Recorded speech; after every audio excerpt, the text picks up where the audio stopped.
Bismillahirrahmanirrahim. Assalamualaikum warahmatullahi wabarakatuh. Waalaikumsalam warahmatullahi wabarakatuh. Waalaikumsalam warahmatullahi wabarakatuh. Alhamdulillah pada hari ini kita masih bisa berkesempatan untuk bertemu meskipun melalui Google Meet ya, dalam kegiatan perkuliahan untuk mata kuliah Pendidikan Nilai dan Moral di semester 3. Baik, sebelum kita mulai silahkan Ketua kelas untuk memandu teman-teman membaca doa dulu ya sebelum kegiatan perkuliahan. Silakan Ketua kelas.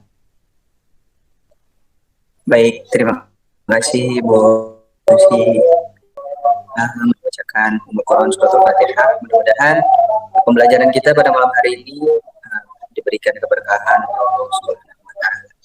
Ala hadhihi niyah wa ala kulli din shalihah wa ala hadatin nabi al-Fatihah.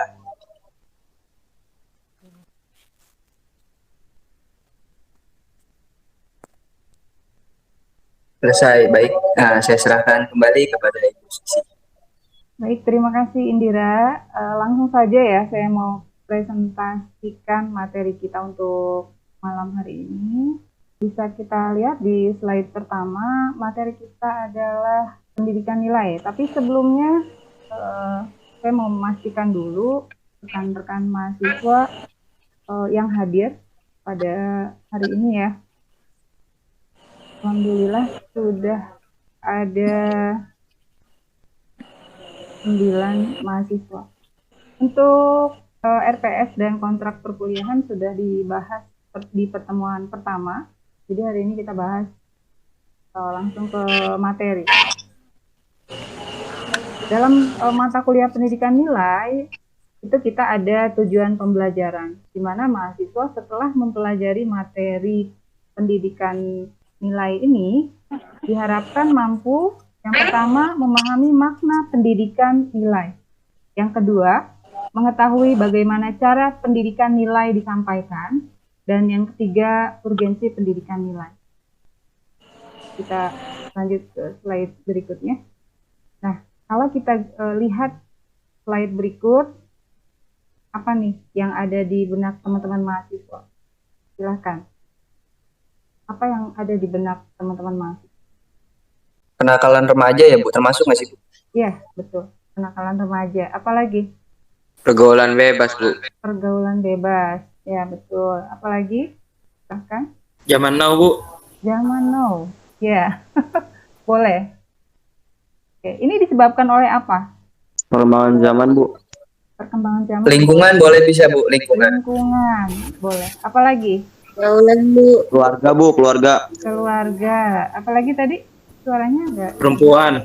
Perempuan. Kenapa perempuan? Biasanya tuh, Bu, perempuan tuh, Bu. Iya, kenapa perempuan? Iya, biasanya kan sekolah ini sama sekolah ini gara-gara perempuan jadi berantem gitu, Bu. Oh gitu, oke. Nah, terus disebabkan apa lagi nih? Intinya disebabkan oleh apa?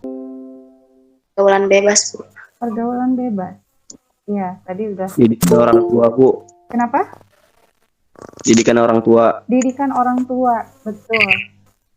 Ya, betul sekali. Intinya didikan orang tua, karena guru pertama itu adalah ibu ya, yang ada di dalam keluarga. Jadi pusat pendidikan itu antara lain adalah keluarga, sekolah, dan masyarakat. Dan guru yang paling utama adalah seorang ibu. Jadi kejadian-kejadian yang ada pada gambar tersebut itu disebabkan oleh rendahnya nilai-nilai baik yang ada pada diri anak-anak tersebut. Ya. Jadi pendidikan nilai itu sangat penting. Selanjutnya, memahami makna pendidikan masalah akhlak. Nah, dewasa ini akhlak sebagian generasi penerus bangsa sudah terpengaruh oleh hal-hal yang sifatnya negatif, sehingga mengarah pada penyimpangan perilaku dan akhlak yang kurang baik. Sifat negatif ini ya tadi disebabkan oleh kurangnya pendidikan nilai, baik itu di keluarga, di sekolah, ataupun di masyarakat.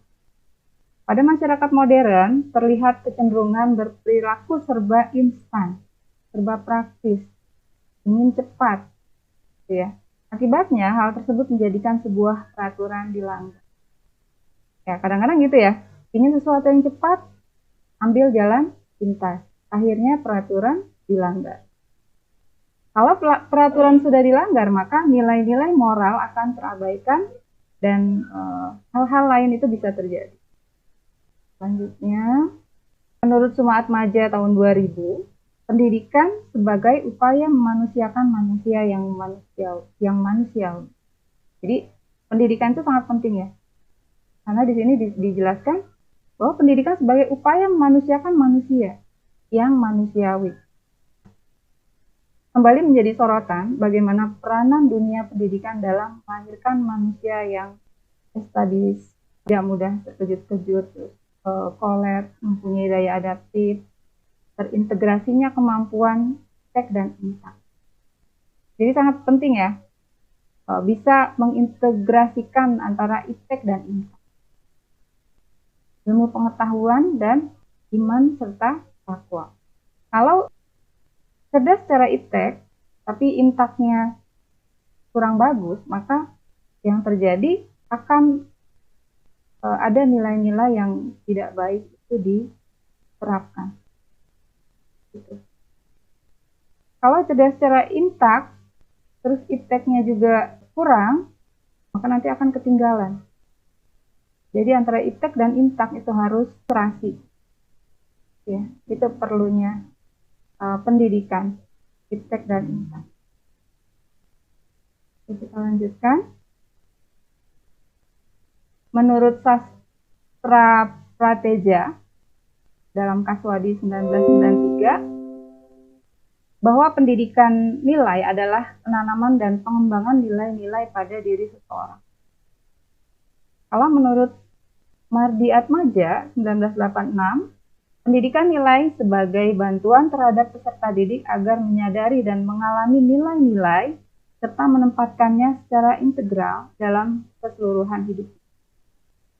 Kalau menurut Hakam 2000 halaman 5, pendidikan nilai adalah pendidikan yang mempertimbangkan objek dan sudut moral dan sudut pandang non-moral, meliputi etika dan estetika. Nah, kalau disimpulkan dari ketiga tokoh ini, pendidikan nilai adalah proses bimbingan melalui suri tauladan. Pendidikan yang berorientasi pada penanaman nilai-nilai kehidupan yang di dalamnya mencakup nilai agama, budaya, etika, dan estetika menuju pembentukan pribadi peserta didik yang memiliki kecerdasan spiritual keagamaan. Jadi kecerdasan itu harus diikuti oleh kecerdasan spiritual keagamaan ya. Pengendalian diri, kepribadian yang utuh, berakhlak mulia, serta keterampilan yang diperlukan dirinya, masyarakat, dan negara. Selanjutnya, pendidikan nilai membantu peserta didik dengan melibatkan proses sebagai berikut. Yang pertama, adanya proses identifikasi nilai personal dan nilai sosial terhadap simulasi yang diterima. Kedua, adanya penyelidikan secara rasional dan filosofis terhadap inti nilai-nilai dari stimulus yang diterima. Yang ketiga, respon afektif dan respon emotif terhadap inti nilai tersebut. Yang keempat, pengambilan keputusan berupa nilai-nilai dan perilaku terhadap stimulus berdasarkan penyelidikan terhadap nilai-nilai yang ada dalam diri. Oke, selanjutnya, bagaimana sih cara pendidikan nilai disampaikan? Oke, saya mau tanya dulu nih. Bagaimana cara pendidikan nilai disampaikan? Sebelum saya buka slide yang selanjutnya. Kalau menurut Adelia, bagaimana sih pendidikan nilai itu disampaikan? Pendidikan nilai maksudnya gimana ya Bu? Mohon maaf. Saya belum Kalau paham. Di sekolah misalnya. Di sekolah itu siapa sih yang berhak menyampaikan pendidikan nilai? Yang menyampaikan nilai-nilai baik?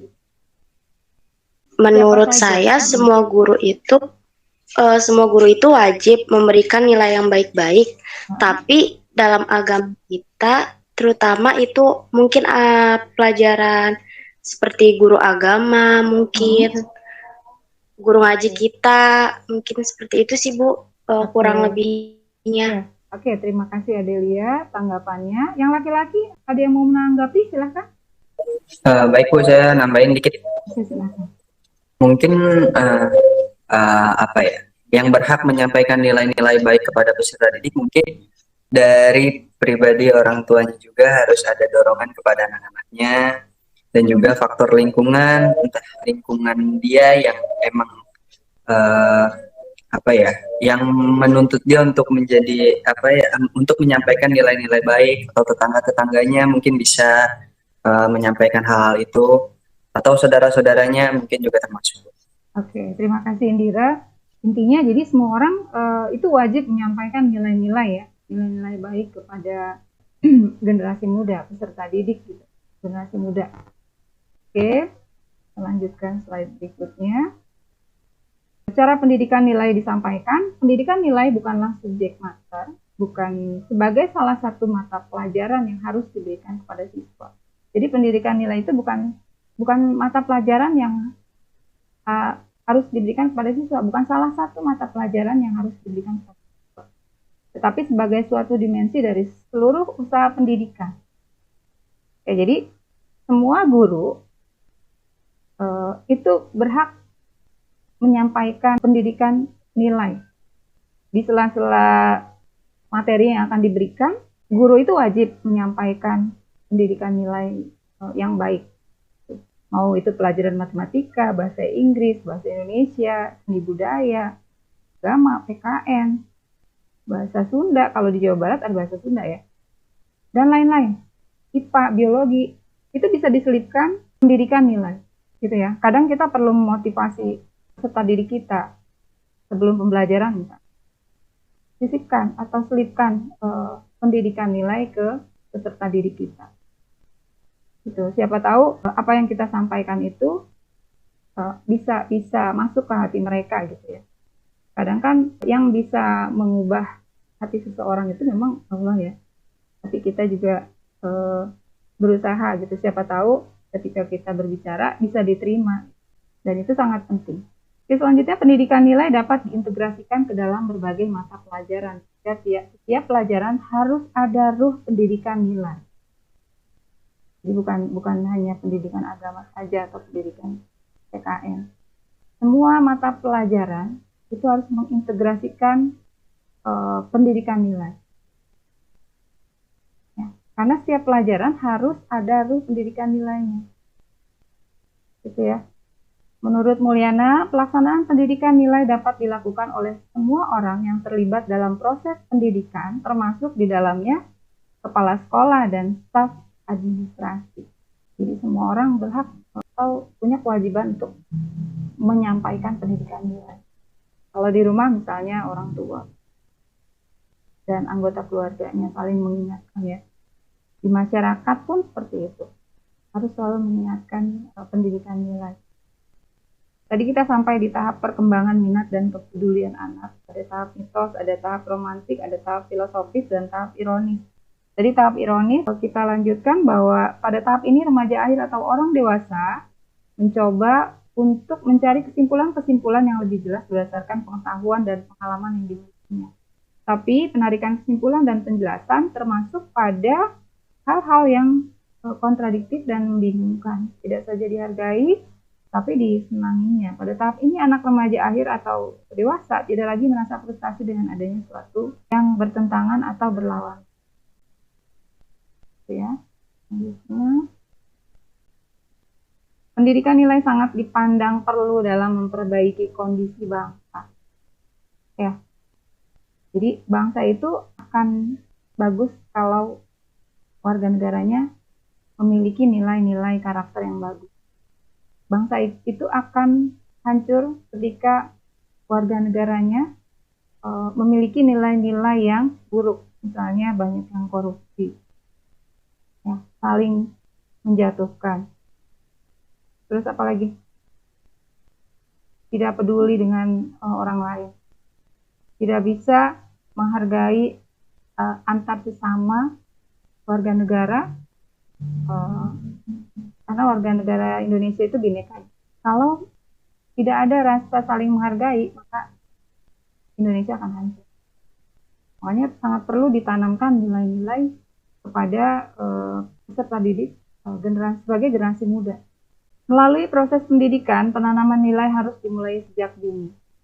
Ya, dari usia PAUD itu sudah mulai ditanamkan pendidikan nilai-nilai.